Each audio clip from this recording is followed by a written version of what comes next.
And in business news, the Nigerian Employers Consultative Association is criticizing the recent hike in the pump price of premium motor spirits by retail outlets of the Nigerian National Petroleum Company Limited. The Director General of NECA, Mr. Adewale Oyerinde, said this in a statement made available to newsmen while reacting to the new pump price of PMS. He said the increase is not only worrisome but also unfair to Nigerians and businesses across the country. On the same vein, the National Labour Congress is appealing to government to swiftly reverse the recent hike in petrol prices across the country. Labour's appeal was made known through a post and also a statement on the official X handle.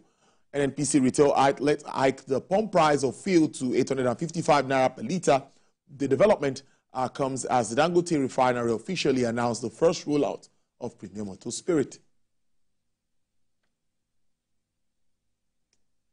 Meanwhile, in a swift response to widespread news of fuel price hike, the managing director of NNPC Retail, Mr. Hob Stockman, has denied authorizing the message announcing the increase. Now, the managing director disclosed that the message, which circulated in social media and among fuel station owners, did not emanate from the company and should be disregarded. NNPC Retail urged the general public to rely on its official channels for information regarding fuel prices. And the federal government has handed over 20 compressed natural gas buses to the Iru Transport Company in Lagos.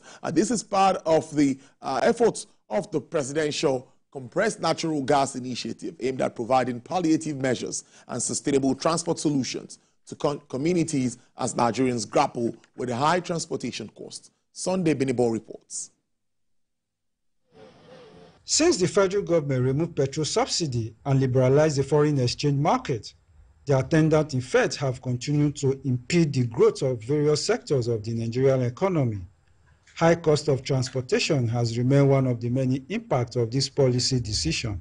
But the federal government, through the Presidential Compressed Natural Gas Initiative, have been working tirelessly to address some of these numerous challenges.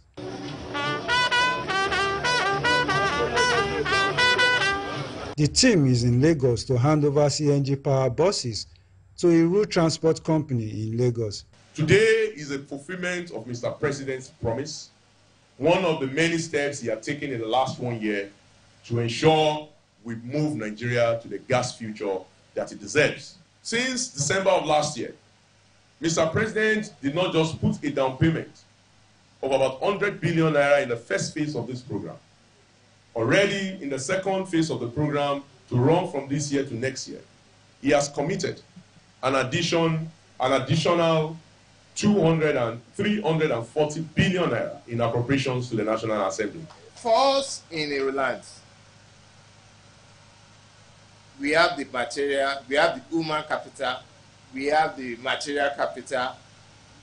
We also have the necessary contacts that is required to drive any economy. And I must, at this point, thank Mr. President for this presidential initiative. It's a major palliative. Mr. Oluwagbemi stated that the deployment of CNG buses in Nigeria aims to address issues related to petrol importation and other challenges affecting Nigerians. We are also here to work with our partner at Ibile Oil and Gas that we signed with additional 12 conversion centers that will now allow these transport entities like Iru, Land Transport Services, among many others, even NURTW, NATO and RITIA members, to convert their existing petrol buses to run on CNG and petrol, again to help lower fares. The PCNGI has also inaugurated conversion points for petrol and diesel power commercial vehicles to enable them to run on compressed natural gas across the country, providing skids and other accessories in some cases. Sunday Binibo, TVC News, Lagos. The Federal Ministry of Power says Nigeria's power generation surged to a 3-year high of 5,313 megawatts on Monday.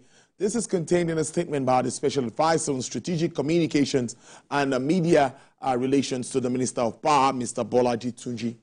Now, the minister urged electricity distribution companies to take more energy in order to prevent a grid collapse. He said when the power is produced and not picked by the discos, it could lead to grid collapse as frequency drops, stating that efforts will be made to encourage industries to purchase bulk energy. Recall that in May, the federal government pledged to generate 6,000 megawatts of electricity before the end of the year.